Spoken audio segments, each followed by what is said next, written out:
સુરતમાં કાપોદ્રા વિસ્તારમાં એસપીએ division Kapodra police station અને ધારુકા કોલેજના વિદ્યાર્થીઓ દ્વારા તિરંગા યાત્રાનું આયોજન કરવામાં આવ્યું હતું। સુરતના કાપોદ્રા વિસ્તારમાં આજે દેશભક્તિનો માહોલ વચ્ચે તિરંગા યાત્રા યોજાઈ હતી। બપોરે 12:30 કલાકે એસપીએ ડિવિઝન કાપોદ્રા પોલીસ સ્ટેશન તથા ધારુકા કોલેજ કેમ્પસના વિદ્યાર્થીઓ દ્વારા તિરંગા યાત્રાનું આયોજન કરવામાં આવ્યું છે।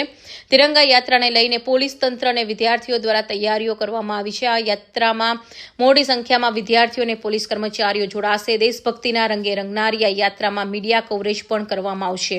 આજરોજ આગામી 15મી ઓગસ્ટના અનુસંધાને કાપોદ્રા પોલીસ સ્ટેશન દ્વારા કાપોદ્રા પોલીસ સ્ટેશન વિસ્તારમાં આવેલ સાધના કુટીર સ્કૂલ અને સિદ્ધ કુટીર સ્કૂલના વિદ્યાર્થીઓ સાથે વિસ્તારની અંદર તિરંગા યાત્રાનું આયોજન કરવામાં આવેલ છે। જે તિરંગા યાત્રામાં આપ જોઈ શકો છો કે પોલીસ કર્મચારીઓ, પોલીસ અધિકારીઓ અને સમાજના આગેવાનો તથા બાળકો સાથે આ તિરંગા યાત્રાનું આયોજન કરવામાં આવેલ છે।